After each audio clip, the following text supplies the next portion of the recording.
Eu só conhecia rejeição. Até que fugi para a casa do chefe e encontrei a força para abandonar meu passado. Foi ali, num lugar onde achei que seria apenas hóspede de um favor, que descobri o que era amor. Aquele amor que não vem disfarçado de piedade ou interesse, mas respeito, bondade e renascimento. Antes de contar minha história, quero pedir que deixem um like neste vídeo, se inscrevam no canal e comentem de qual cidade estão assistindo. Sua presença aqui me dá força, porque toda vez que alguém escuta, entendo que meu sofrimento não foi em vão. Meu nome é Helena, tenho 63 anos e por metade da minha vida achei que era impossível ser amada. Cresci ouvindo que não era digna disso. Nasci no interior de Goiás, num distrito perdido entre fazendas e poeira. Minha mãe, Benedita, era mulher trabalhadora, lavava roupa para a família dos outros. Meu pai, quando não estava bêbado, estava zangado. E mesmo quando estava sóbrio, era frio. Não lembro de um único abraço vindo dele. Quando ele levantava a voz, minha mãe baixava os olhos e eu sumia para não apanhar também. Quando tinha 11 anos, minha mãe morreu de pneumonia. O hospital mais próximo ficava a quase meio-dia de estrada. Ela nunca chegou lá. Fiquei sozinha num mundo que não queria saber de mim. Meu pai se tornou pior. Lembro da primeira vez que ele me chamou de peso morto. Eu estava lavando o chão e derrubei o balde. Ele me empurrou e eu bati a cabeça na parede. Sangrei, chorei e ele passou por mim como se eu fosse um bicho. Aos 15, decidi fugir. Trabalhei por comida numa pequena pensão da cidade ao lado. E lá vivi um tempo ajudando na cozinha. Sempre calada, sempre invisível. Foi onde aprendi a observar o mundo por trás do balcão. Os risos dos clientes, a leveza que não existia em casa. Naquele ambiente, percebi algo que doía. Rejeição cria dentro da gente um buraco tão profundo que a gente começa a achar que merece qualquer migalha de atenção. Aos 18, conheci Adilson. Ele era caminhoneiro, quase 10 anos mais velho. Via nele o que nunca tive. Alguém que parecia me olhar de verdade. Falava bonito. Você é diferente, Lina, tem doçura no olhar. Eu acreditava. Me levou embora da pensão dizendo que ia cuidar de mim. No começo, ele realmente cuidava. Comprou vestido novo, me chamava de princesa, dizia que meu passado não importava. Mas não demorou a mostrar o que realmente era. Primeira vez que me empurrou foi por ciúme. Um rapaz na feira sorriu para mim. Adilson esperou a noite cair para reclamar. Gritou. Disse que mulher dele não provocava homem na rua. Eu chorei. Ele pediu desculpas. Disse que fez isso porque me amava e que amor dava medo. A segunda vez foi mais violenta. Eu quis visitar uma vizinha. Ele trancou a porta. Não preciso de mulher cheia de amigos, falou. E na terceira, perdi bebê de 2 meses depois de uma surra. Ele nunca chorou, nunca se arrependeu. Só disse, agora não vai ter motivo, para me deixar. Foi naquele instante que descobri o que era ser prisioneira.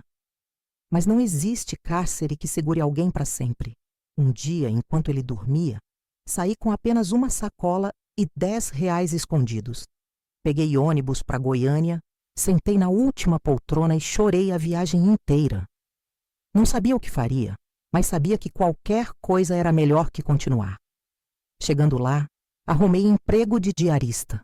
Trabalhava de segunda a sábado em casas que pareciam mansões. Limpeza, cozinha, cuidado com crianças.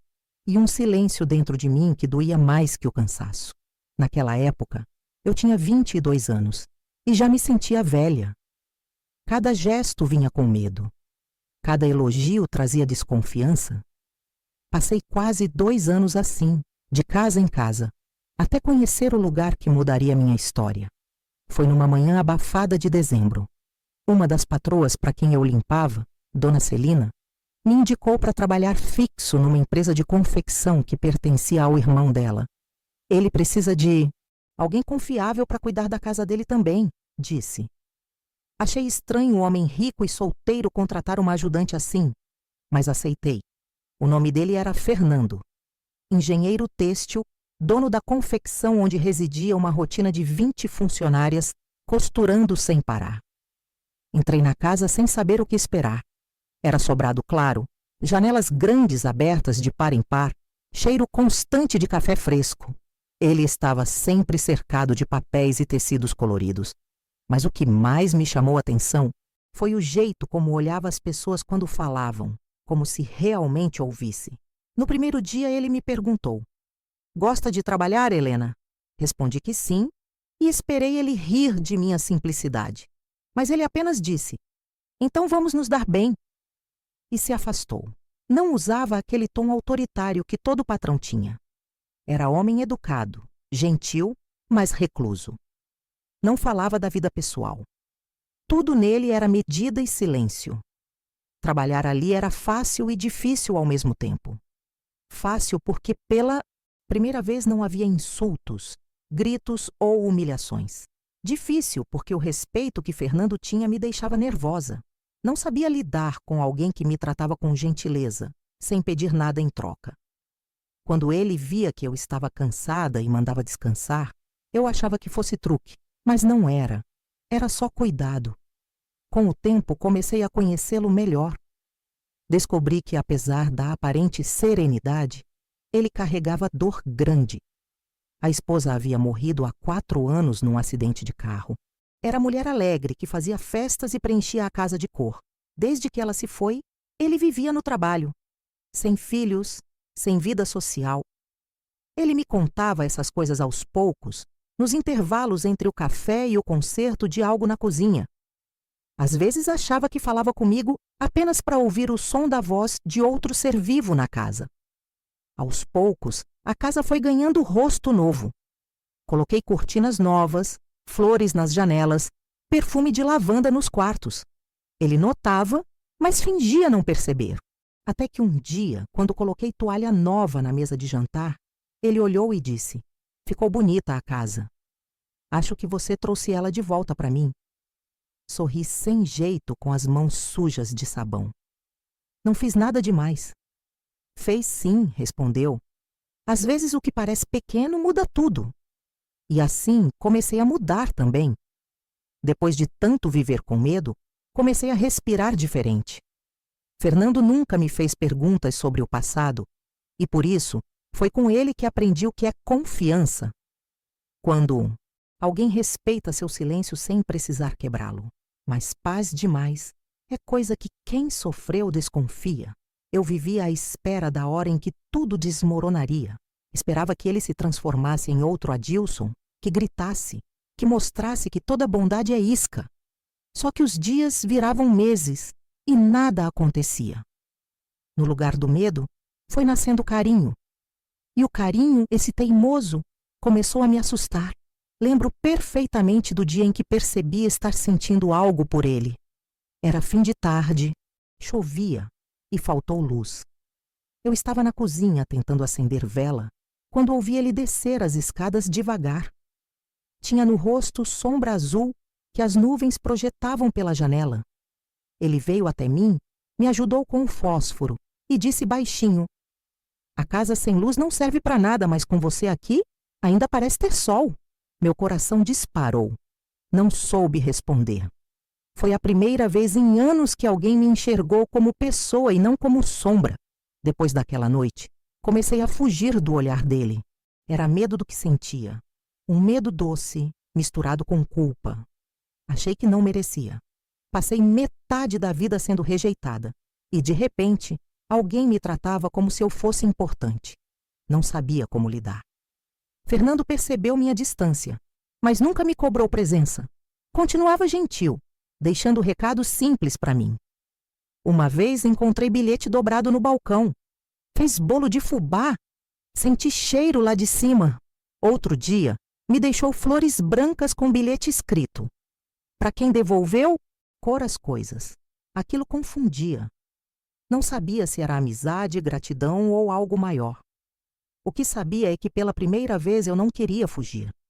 Mas o passado, mesmo quieto, sabe nos encontrar.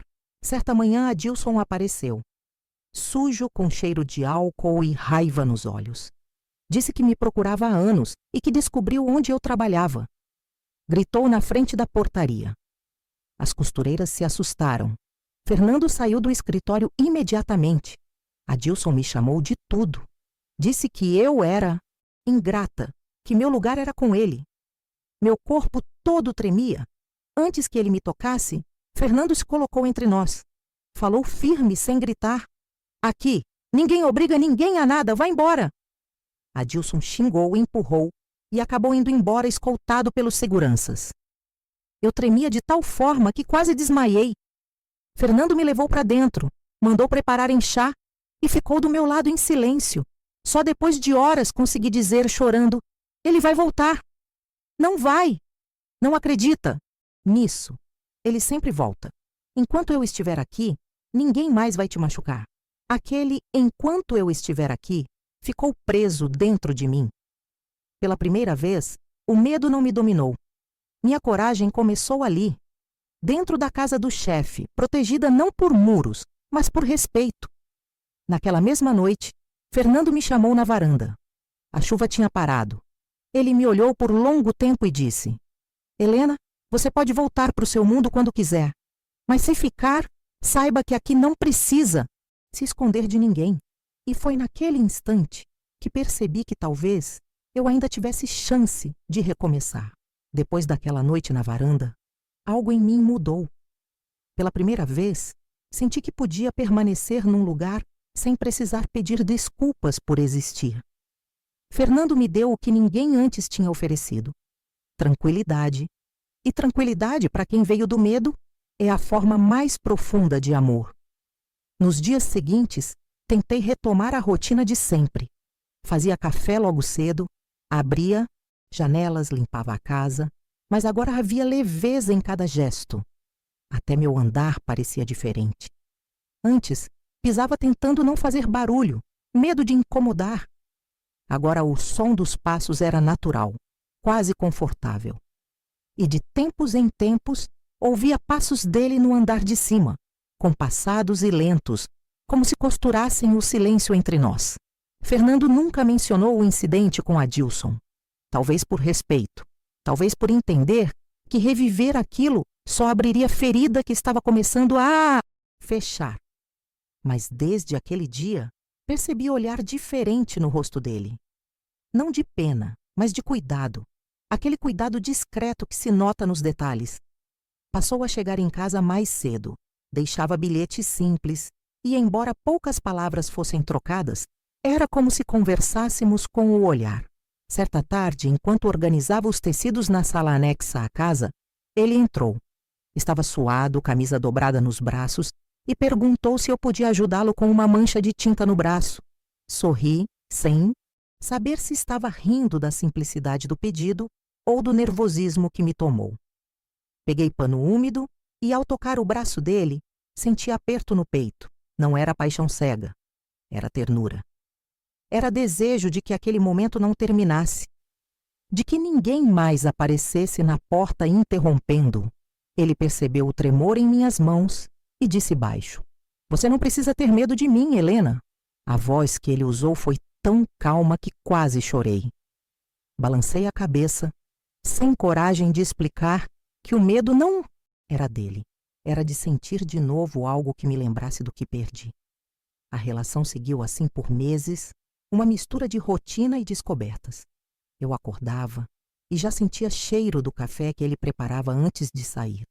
Às vezes, deixava a caneca separada na bancada com o bilhete preso à alça. Não esquece o açúcar. Outras, apenas um bom dia rabiscado em guardanapo. E uma flor do jardim da empresa apoiada ao lado. Pequenos gestos que juntos reconstruíam minha ideia de carinho. As costureiras da confecção começaram a perceber a aproximação. E logo vieram os cochichos. Comentavam quando eu levava lanche para ele, quando caminharíamos juntos até o portão no final do expediente. Nenhuma palavra direta, mas olhares falavam. Aquilo me deixava insegura. Eu ainda tinha cabeça de mulher que se esconde nas sombras. Não suportava a ideia de ser julgada de novo. Mas Fernando parecia não se importar. Pelo contrário, quanto mais eu tentava manter distância, mais ele achava a maneira gentil de me incluir no cotidiano dele. Me convidava para almoçar junto. Dizia que odiava comer sozinho. Às vezes falava sobre a esposa falecida. Elisa era o nome dela. Falava com respeito, com saudade boa. Isso me tocava, porque mostrava que ele sabia amar, sem precisar esquecer o que perdeu. Um dia perguntou: "Você acredita que amor pode surgir de novo depois de tanta dor?" E eu respondi: "Acredito que se vier com paz, é amor de verdade." Ele sorriu, mas não disse nada. No começo de 1994, a empresa cresceu e Fernando começou a viajar. Ficava ausente por semanas. A casa sem ele parecia oca. As noites voltaram a ser silenciosas demais. Eu fechava as janelas, deixava o rádio ligado baixinho e fingia que estava tudo bem. Mas quando ele voltava, a sensação era como se a vida voltasse junto. Certo dia, porém, aconteceu algo que bagunçou essa calma. Recebi ligação anônima no final do expediente. Uma voz masculina dizia: "Você acha que pode fugir para sempre? Acha que ele vai te proteger quando souber quem você é?" Reconheci o tom e soube que era Adilson. O coração quase saiu pela boca. Desliguei sem responder. Quando o Fernando chegou, notei que eu tremia. Ele perguntou o que houve, mas não consegui contar. Disse que só estava cansada. Passei noite em claro, imaginando possibilidades. E se ele soubesse do meu passado, decidiria me afastar. Eu, mulher simples e quebrada com tanta sujeira no passado, o que fazia num lugar bonito daqueles? Na manhã seguinte, Fernando percebeu que algo estava errado. Cancelou reuniões e ficou em casa. Tentou puxar conversa, mas eu estava fechada. Até que, no meio do café, ele colocou a xícara na mesa com firmeza e disse: "Você confia em mim?" Aquilo me atravessou. Engoli seco, olhei para ele e respondi: "Quero confiar." Ele se aproximou e encostou devagar a mão sobre a minha. "Então começa me contando o que te assusta." E contei. Falei de Adilson, do casamento arruinado, das fugas, das marcas. Falei tremendo, esperando ver o olhar dele se transformar em reprovação. Mas Fernando continuou me olhando da mesma forma, calmo. Quando terminei, ele apenas disse: "Agora entendo os seus silêncios, mas você não tem culpa de ter sobrevivido. A partir daquele dia, algo se consolidou entre nós. Não havia promessas, mas havia verdade.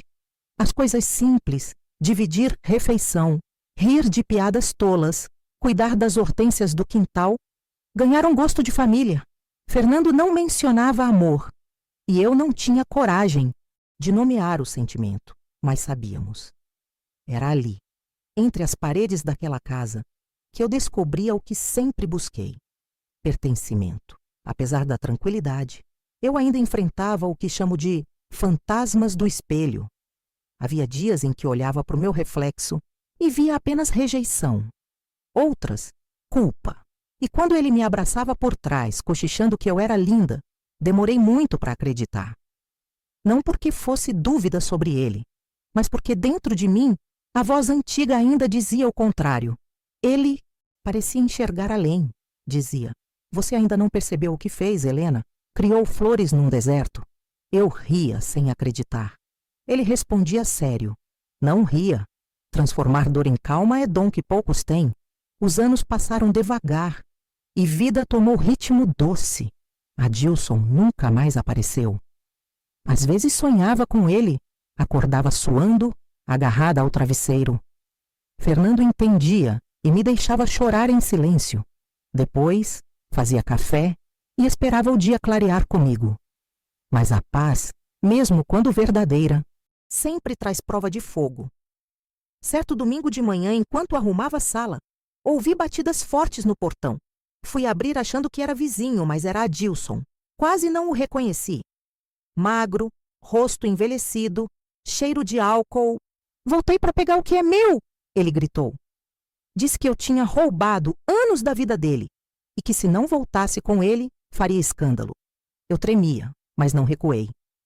Respondi pela primeira vez sem medo: "O que você quer não existe mais." Fernando chegou nesse momento. Encostou o carro no portão, viu a cena e avançou. Mas ao invés de gritar, apenas disse: "Sai antes que precise te tirar." Adilson ficou imóvel. Depois, cuspiu no chão e foi embora. Eu senti as pernas fraquejarem. Fernando segurou minha mão e disse: "Chega de fugir. Quero que vá comigo, para minha casa de campo. Lá você vai entender o que é dormir sem olhar para a porta." No dia seguinte, arrumei poucas roupas, deixei bilhete na empresa, dizendo que tiraria um tempo e fomos. O caminho era longo. A estrada cortava morros e campos de girassóis. A cada quilômetro sentia o peso do passado ficando para trás. A casa era diferente de tudo que eu conhecia. Simples, mas acolhedora. Cheiro de madeira antiga, janelas abertas para o horizonte. Do quintal, dava para ver montanha que parecia tocar o céu. Quando entrei, Fernando falou: "Aqui é onde aprendi a amar de novo." Aquelas palavras me atravessaram. Nos dias que se seguiram, a rotina era silêncio bom. Acordávamos cedo, tomávamos café na varanda e caminhávamos entre as plantações. Ele trabalhava escrevendo e desenhando projetos e eu cuidava do jardim. As tardes eram embaladas por som de vento nas árvores. Foi ali que redescobri o que é existir sem pressa. Mas junto com a serenidade, veio dúvida. O que eu significava para ele? Era gratidão? Era amor? Tinha medo de acreditar mais uma vez em algo que depois seria arrancado. Um dia, enquanto ele lixava a madeira da cerca, perguntei: "Por que me trouxe para cá?" Ele respondeu: "Porque você não sabe o tamanho do que é. E aqui, sem o barulho da cidade, talvez finalmente escute o que merece ouvir." Fiquei quieta, esperando ele continuar, mas ele só sorriu e voltou para o trabalho. À noite, durante o jantar, Fernando me olhou e disse: "Helena, quando te conheci, achei que você precisava de abrigo. Hoje entendo que era eu quem precisava aprender com sua coragem." Aquele foi o instante em que desabei. Chorei tudo que guardei desde menina. Chorei por ter sido rejeitada, maltratada, ignorada, e por finalmente sentir que alguém me via. Ele ficou ali, em silêncio, segurando minhas mãos. Não houve pedido, nem pressa.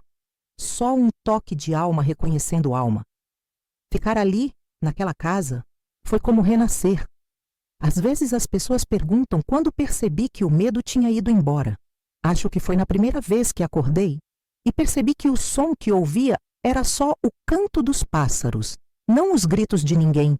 Na casa do chefe, como chamavam, encontrei mais do que abrigo. Encontrei o amor que não pede nada, o amor que me ensinou a existir. Mas eu ainda não sabia naquela época que esse amor também seria posto à prova. Porque a vida, como descobri depois, nunca deixa a gente viver sem ensinar mais uma lição. Os meses na casa de campo passaram como se o tempo tivesse outro ritmo. O vento tinha cheiro de reconstrução. O café da manhã era sempre acompanhado do som de passarinhos e da madeira estalando na varanda ao sol. Lá, a vida parecia simples demais para quem veio de tanto caos. Fernando e eu criamos rotina silenciosa e bonita. Ele escrevia, eu cuidava das plantas e à noite ficávamos conversando até o sono chegar. Mas dentro de mim ainda vivia uma mulher em alerta. O trauma, percebi, não vai embora quando as portas se trancam. Ele aprende a entrar pelas frestas da memória. Fernando, paciente, nunca me apressava. Respeitava meus silêncios e o tempo do meu corpo. Uma tarde, estávamos consertando cerca de madeira quando ele se cortou. Corri logo, tremendo de susto, e pressionei o ferimento com um pano. "Para tanta calma, você corre depressa", ele brincou. Respondi sem pensar, porque já vi sangue demais para ver mais um. A frase saiu sem controle, e o peso dela ficou suspenso no ar. Ele segurou minha mão e disse: "Esse é outro tipo de sangue, Helena. Aqui ninguém machuca mais ninguém."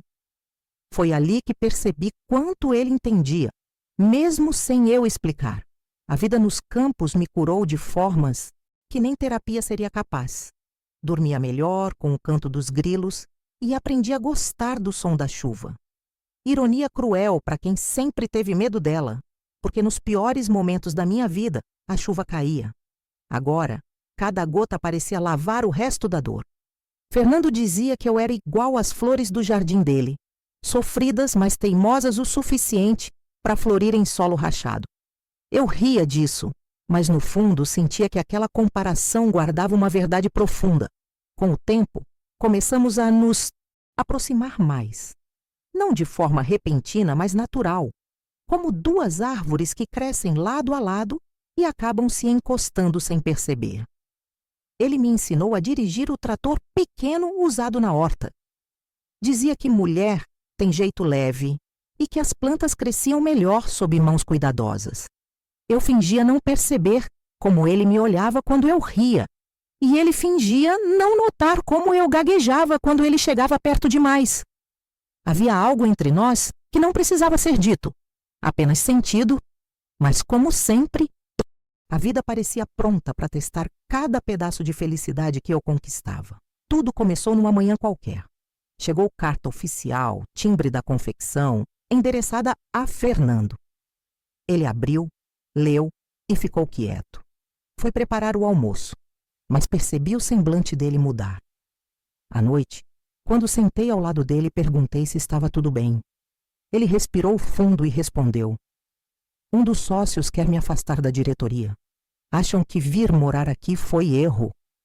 Explicou que parte do conselho acreditava que ele se tornara descuidado com negócios. E no meio da discussão deles, meu nome foi mencionado. "Dizem que ando distraído demais", um confessou. Aquilo me deu calafrio. Eu sabia o que queria dizer. Diziam que mulher como eu atrapalhava. Que mulher que foi empregada, fugida, não combina com homem de empresa grande. Naquela noite, depois que ele dormiu, fiquei sentada na varanda olhando o escuro das montanhas. O medo que pensei ter superado voltou com força. Pela primeira vez, imaginei que talvez eu fosse mesmo o problema na vida dele. Ele tinha nome, reputação, e eu só tinha o passado. Foi quando decisão perigosa começou a se formar dentro de mim. Sair de novo, fugir, antes que o prejuízo de me amar fosse grande demais para ele. Comecei aos poucos o plano. Guardava cada trocado que encontrava, escrevia a carta escondida. Na carta dizia: "Fernando, eu te amo, mas não quero ser motivo da sua perda. Você me salvou e, por isso, preciso te deixar viver sem o peso da minha história." Só de escrever, chorei tanto que o papel quase se desfez nas lágrimas. Guardei dentro da Bíblia do criado mudo, esperando o dia certo. Mas antes que qualquer coisa acontecesse, a vida deu outro golpe. Um final de tarde, fomos ao vilarejo vender colheita. Enquanto ele falava com o comerciante, alguém me chamou pelo nome antigo. "Helena?" Não, é a Lene, né?" Virei e vi a pessoa que menos esperava ver. Uma velha conhecida da pensão em que trabalhei anos atrás na cidade. Era Rita, mulher de língua solta que me reconheceu imediatamente. "Menina, olha você aqui. Quem diria, hein? Tá chique agora, morando com o patrão e tudo." O sangue subiu. Pedi para ela não comentar nada, mas ela já tinha falado alto demais. Fernando olhou, curioso, sem entender. Puxei ele pelo braço e disse que explicaria mais tarde. A volta para casa foi muda. Ele dirigia devagar, com o maxilar tenso. O ar dentro do carro pesava tanto que quase faltava oxigênio. Quando paramos, ele me olhou e perguntou com calma fria: "Lene, é assim que te chamavam antes?" Assenti, sem forças para mentir. Ele suspirou. "Por que nunca me contou?" E percebi que nada destrói tanto quanto a decepção no olhar de quem mais confia em você. Contei tudo, do início ao fim. As noites de solidão, as fugas, a vergonha, a vida que deixei para trás. E no meio das lágrimas perguntei: "Você ainda acha que fui corajosa?" Ele não respondeu de imediato. Deu meia volta, saiu da sala e foi para varanda. Fiquei sozinha, parada como criança esperando castigo. Aquele silêncio foi pior que qualquer grito. Mais tarde, ele voltou. Disse apenas: "Eu não sou o homem que julga o que não viveu, mas precisava da verdade." E foi dormir. Levei horas para pegar no sono. O medo antigo de ser rejeitada, aquele que adormecera, acordou furioso. Pela manhã encontrei cama dele vazia e a Bíblia aberta com minha carta sobre o travesseiro. Pensei, é o fim. Corri até pôr do sol achando que ele tinha ido embora. Mas ao entardecer, ouvi barulho de carro. Ele voltava. Entrou calado, colocou sacola sobre a mesa e disse: "Viajei para pensar. Trouxe algo para você." Dentro da sacola havia par de sapatos novos, simples, mas bonitos.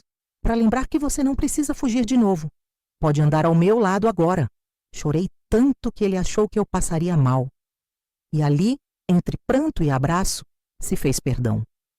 Só então percebi o que é amor verdadeiro. Aquele que, mesmo ferido, escolhe ficar.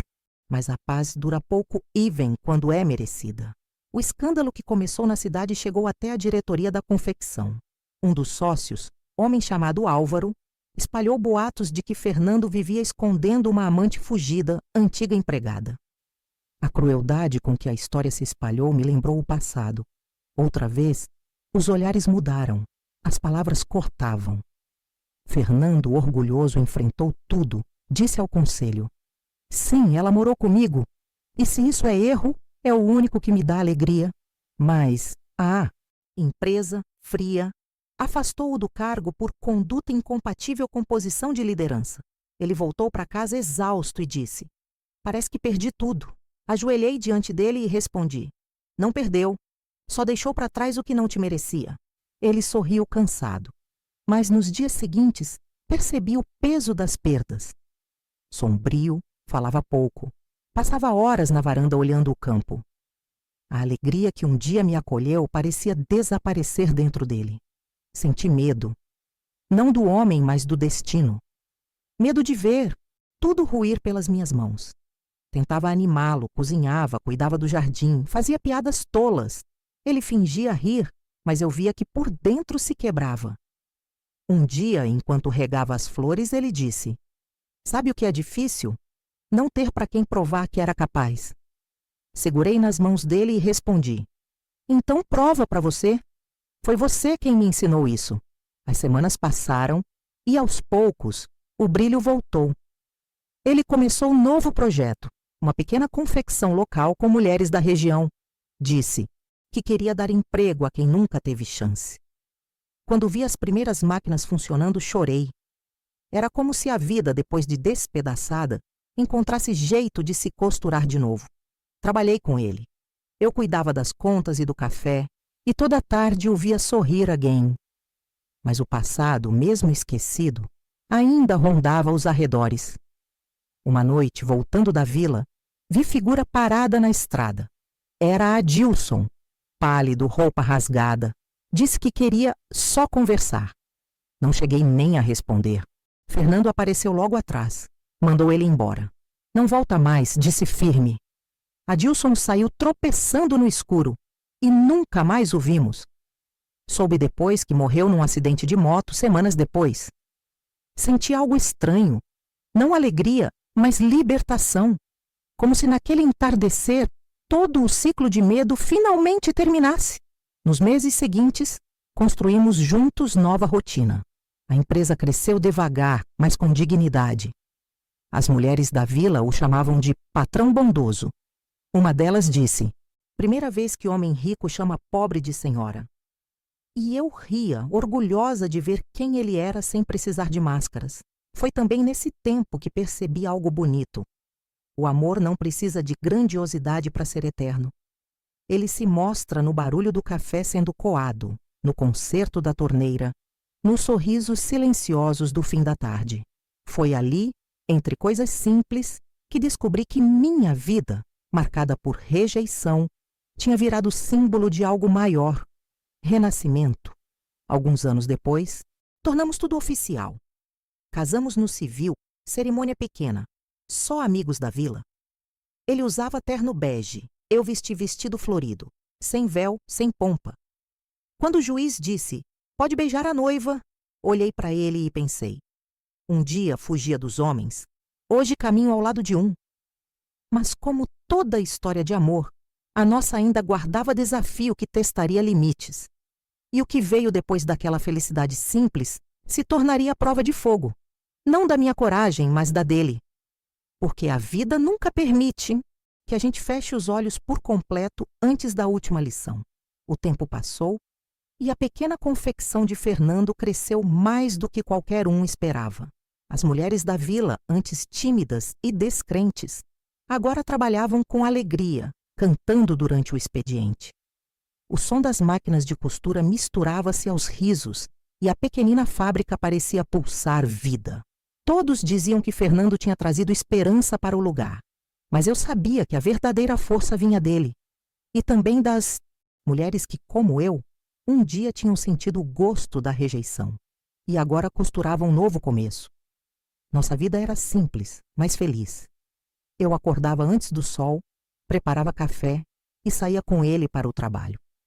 À tarde, ajudava nas entregas, anotava os pedidos, cuidava do jardim da sede. À noite, o cansaço nos fazia rir de qualquer bobagem. Era paz. Paz de verdade. A paz que sempre esperei e nunca tinha vivido. Mas paz, aprendi, atrai inveja.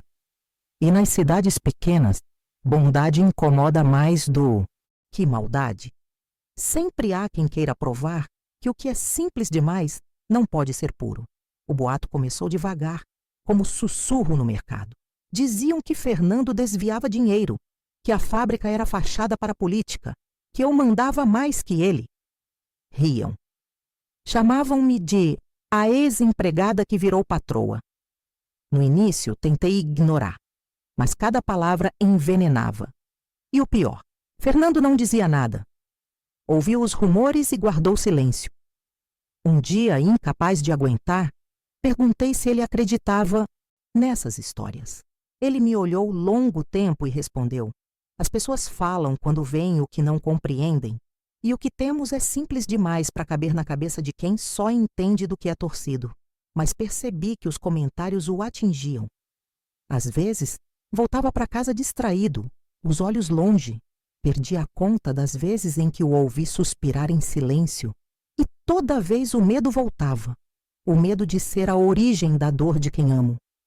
Em uma tarde de julho, ele foi chamado para uma reunião na cidade. Prometia ser tensa, pois um dos ex-sócios da confecção antiga estava processando-o. Fiquei ansiosa. Preparei lanche, ajeitei papéis, mas quando ele saiu, um arrepio me percorreu. Foi a última vez que o vi sorrindo com calma. O dia escureceu rápido e a chuva chegou forte. Quando o relâmpago cortou o céu, senti cheiro de perigo como quem reconhece inimigo antigo. Fiquei na janela, esperando o farol do carro surgir na curva. Mas demorou. As horas passaram e o telefone tocou. Uma voz falou entre soluços. Aconteceu um acidente na estrada. O chão desapareceu. Corri sem pensar, com o coração se atropelando dentro do peito. A chuva batia forte e gelada, e cada gota parecia machucado reaberto. Cheguei ao hospital com roupa encharcada. Ele estava vivo, mas inconsciente. Um caminhão havia perdido o controle na pista molhada e atingido o carro dele em cheio. Os médicos disseram que as chances eram poucas.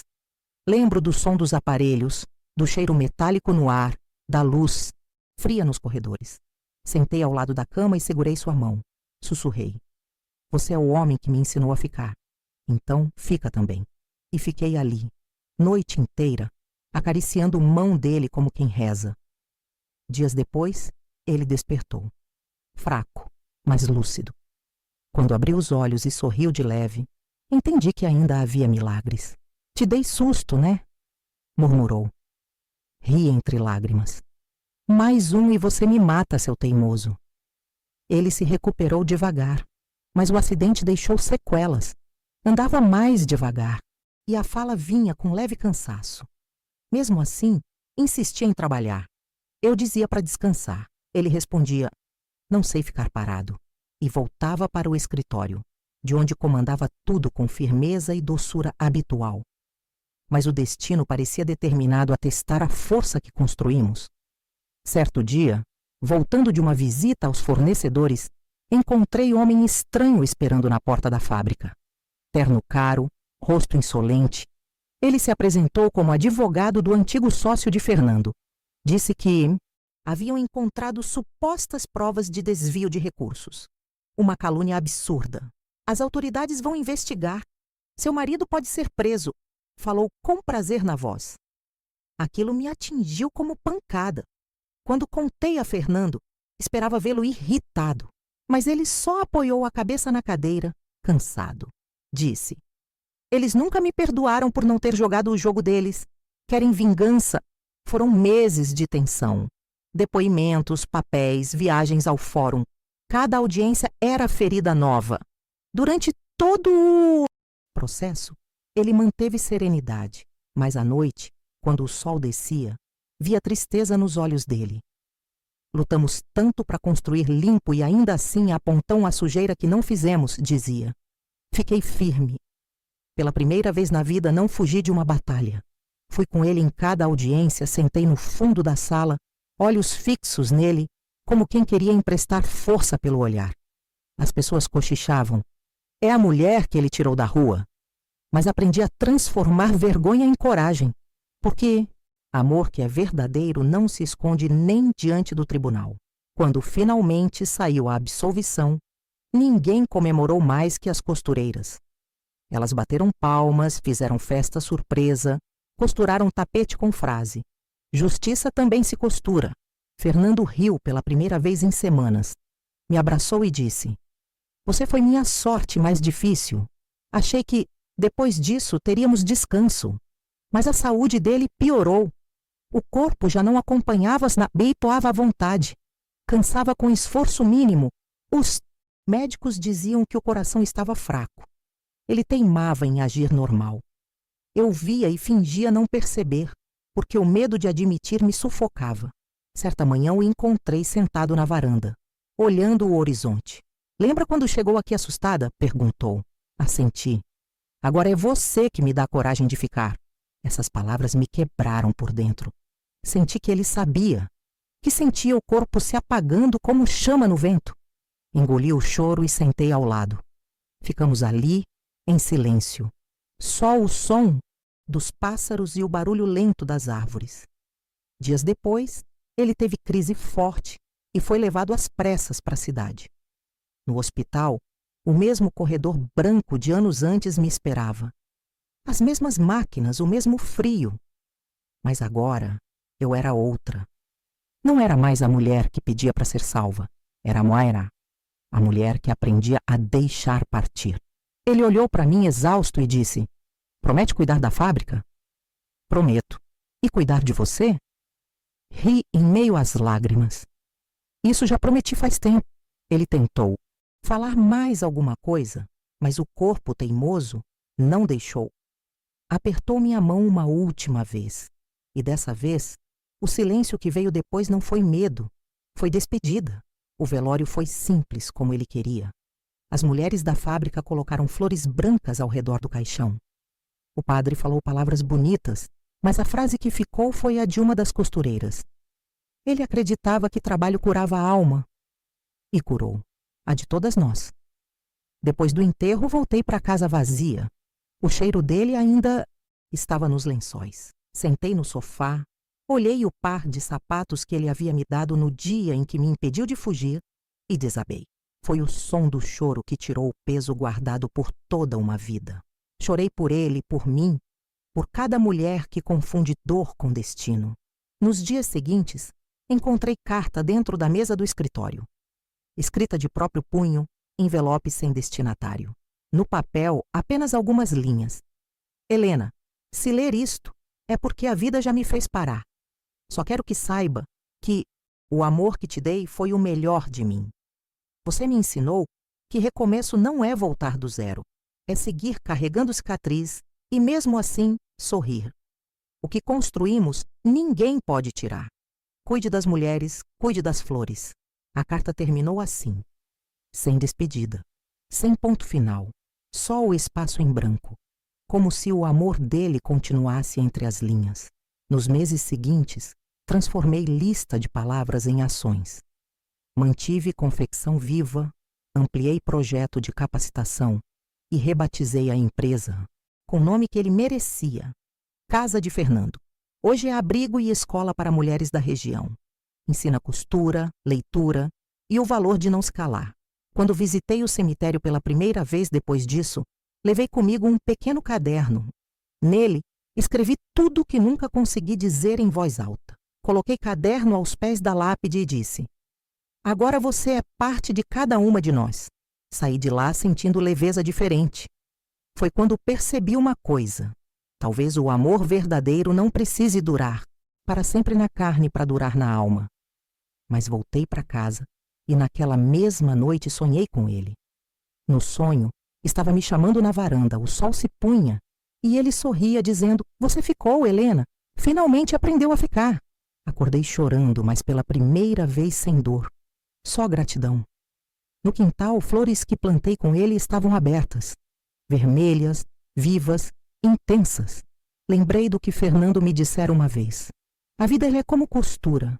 Não importa o rasgo, o que importa é persistir, com linha firme. Então respirei fundo, olhei para o horizonte e sussurrei: Fernando, agora entendo. O amor foi, mas ficou dentro de mim. E naquele amanhecer, ali na mesma varanda onde ele me ensinou a não fugir, prometi algo novo. O amor que recebi não será lembrança triste. Será o fio com que bordarei o resto da minha história. Hoje, aos 63 anos, olho para trás e percebo que o amor não me salvou. Ele me ensinou a me salvar. Fernando partiu há 10 anos, mas a mudança que ele provocou em mim permanece viva em cada gesto, cada escolha, cada mulher que entra na casa de Fernando com o mesmo olhar de medo que um dia eu tive. O tempo passou, o corpo mudou, mas o coração ainda reconhece o sabor da gratidão. É por isso que decidi contar minha história aqui, para que quem me ouve saiba que nunca é tarde para recomeçar. Depois que ele se foi, meu maior desafio foi aprender a suportar o silêncio. A casa ficou grande demais, as manhãs demoradas demais, e o som das máquinas de costura na fábrica se tornou o único barulho que me mantinha de pé. Durante meses dormi no sofá, com medo de voltar para o quarto. O cheiro dele ainda estava impregnado no travesseiro. E acordar sem ouvir os passos calmos no corredor era dor que não tem nome. Mas aos poucos, o vazio começou a se transformar em presença diferente. Lembro da primeira vez que fui até o jardim sozinha. As flores que eu jurava que morreriam sem ele continuavam vivas. Algumas até mais fortes. Percebi ali uma espécie de metáfora. Fernando se tinha ido, mas o que plantamos juntos continuava crescendo. E entendi. Amor não morre quando o corpo acaba. Amor vira raiz. A casa de Fernando prosperou. As mulheres que ele acreditou começaram a dar cursos para outras mulheres. Ensinaram costura, leitura e, sobretudo, coragem. As histórias delas eram mistura de dor e renascimento. Mães que criavam filhos sozinhas, viúvas, sobreviventes de violência. Eu olhava para cada uma e via reflexos de mim mesma. Quando subia no pequeno palco da fábrica para falar nos encontros mensais, sempre começava dizendo: eu não sou heroína. Só aprendi que ninguém apaga o que nasceu para florescer. E via olhos marejados me olhando com esperança. Isso era o que me mantinha viva. Minha rotina hoje é calma. Acordo cedo, preparo café bem forte e abro as janelas da varanda. O vento da manhã traz cheiro de terra molhada e às vezes parece que ouço risada dele misturada ao canto dos pássaros. Passeio entre as plantas, converso com as flores como se fossem amigas antigas. Costumo dizer que o jardim virou meu confessionário. É ali, ao podar uma rosa ou replantar samambaia, que falo em voz baixa com Deus e com quem já partiu. Tenho me dedicado também a escrever. Desde que encontrei a carta de Fernando, aquele bilhete com as últimas palavras, passei a registrar tudo. Lembranças, memórias, aprendizados. No começo, escrevia para não enlouquecer. Depois, percebi que escrever era forma de eternizar o que a voz já não sustenta. Meus cadernos viraram testemunhas silenciosas da mulher que aprendeu a ficar. E talvez um dia alguém os leia e perceba que amor verdadeiro não precisa de final feliz para ser eterno. Basta deixar marcas boas. Quando a solidão aperta, caminho até o coreto da vila. As mulheres da fábrica costumam me acompanhar para conversar. Algumas me chamam de Dona Helena, outras de tia. Coisas simples, mas cheias de carinho. Às vezes lembro de como as pessoas me olhavam com desdém no passado, a moça que fugiu para a casa do patrão, e rio baixinho. O tempo é juiz paciente. Ele devolve respeito a quem não desiste. Certo dia, recebi carta de uma dessas mulheres. Chama-se Lúcia, e nas palavras dela, encontrei espelho do que vivi. Dona Helena, eu também só conhecia a rejeição, e quando cheguei aí, achei que não merecia nada. Mas sua história me lembrou que a gente merece, sim. O amor que vem depois do medo é o mais bonito. Chorei lendo. Percebi que o ciclo de dor pode, sim, terminar em luz, se alguém tiver coragem de recontá-lo sem vergonha. Aos poucos, a vila começou a mudar. As mulheres que trabalhavam na casa de Fernando começaram a educar os filhos com exemplo de dignidade. Um dia, durante evento da prefeitura, o prefeito me chamou para receber homenagem, pelas décadas dedicadas a transformar sofrimento em oportunidade. Ao ouvir meu nome ecoar pelos alto-falantes, olhei para as costureiras aplaudindo e imaginei Fernando sorrindo. O prêmio não era meu, era nosso. Hoje temos mais de 40 mulheres trabalhando aqui. Todas recebem salário justo, direito a descanso e aulas noturnas de alfabetização. Às sextas, fazemos roda de conversa no fim do expediente. Cada semana, uma delas fala da própria vida. A sala se enche de lágrimas e abraços. Ninguém mais tem vergonha de contar o que passou. E eu, no centro, escuto e penso. Se um dia me perguntassem o que é amor, eu mostraria isso. Gente curando, gente. Mas nem sempre é fácil conviver com as lembranças. Há noites em que sonho com o passado e acordo assustada. Às vezes ouço voz de minha mãe, outras de Adilson chamando meu nome. Mas quando abro os olhos e vejo o quarto iluminado, respiro fundo e lembro que estou segura. O medo de ser amada sumiu, mas o medo de esquecer quem fui continua. Por isso, mantenho perto o símbolo de cada fase da vida. O par de sapatos que Fernando me deu, a toalha amarela da pensão onde morei, um broche que encontrei ainda menina na estrada da roça. Coloco tudo em caixa de madeira e guardo no armário da sala. É meu museu de sobrevivência. De vez em quando viajo a Goiânia para visitar Ana, filha de uma das costureiras que criei como afilhada. Ela me cuida como filha faria. Numa das viagens, ela perguntou se eu queria contar história para o canal dela, que fala sobre mulheres fortes. Eu ri, dizendo que já contei demais. Mas ela respondeu: Dona Helena, sempre tem alguém precisando ouvir.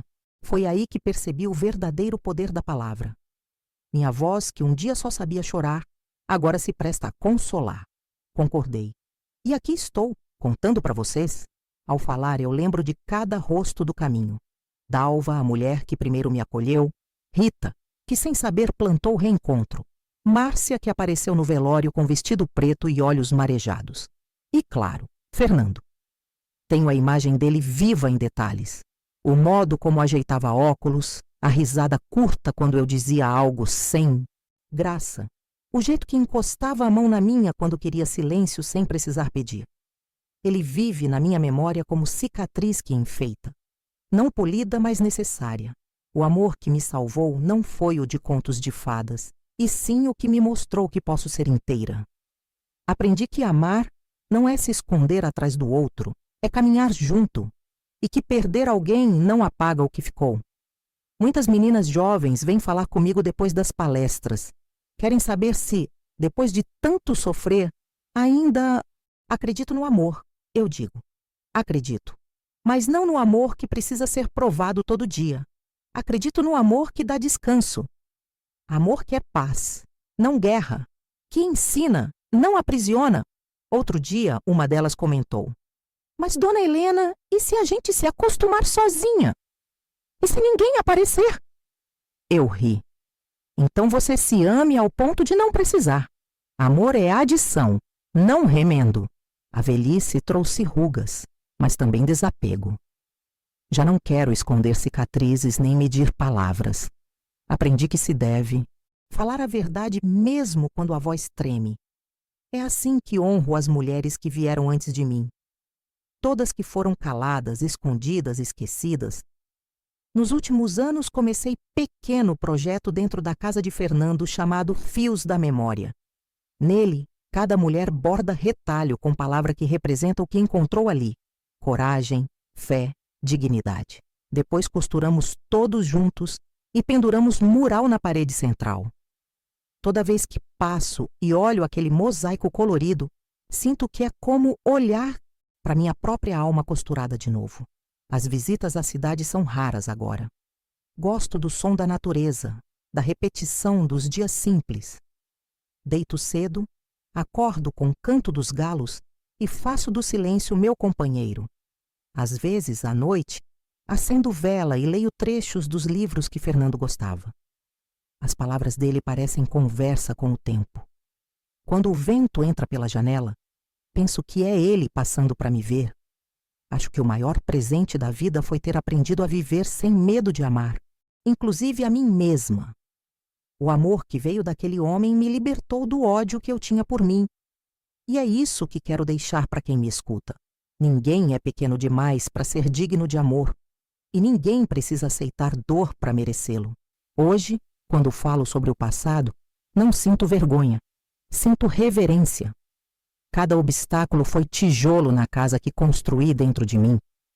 O abuso, a fuga, o medo, a rejeição, tudo serviu para que eu entendesse que se o mundo te nega amor, você pode aprender a ser fonte dele. Antes de terminar esta história, quero dividir última lembrança. No aniversário de 10 anos da casa de Fernando, fizemos eventos simples. Músicas, bolo, risadas. No final, enquanto discursava, senti vento forte atravessar galpão e derrubar algumas pétalas das flores. O sol, que até então estava escondido, surgiu pelas janelas iluminando o tecido branco com o logotipo dele. As mulheres começaram a aplaudir e eu, emocionada, quase ouvi a voz de Fernando dizendo: "Viu, Helena? Esse lugar floresceu porque você ficou." Sorri para cima e agradeci. Porque se há algo que aprendi em todos esses anos, é que recomeçar não é esquecer, é transformar. Não se foge para sempre. Um dia a gente aprende a ficar. A vida finalmente ficou leve. E é essa leveza que quero deixar para vocês que estão me ouvindo agora. Se um dia sentir que a rejeição é grande demais, lembre, o amor ainda pode te encontrar, mesmo no lugar mais improvável. Às vezes está na casa de um chefe, em um gesto de bondade, ou simplesmente no espelho, quando você decide não desistir. O meu nome é Helena, e por muito tempo fugi. Hoje, sou a prova de que amor de verdade não te obriga a correr. Ele te ensina a parar, respirar e, finalmente, viver.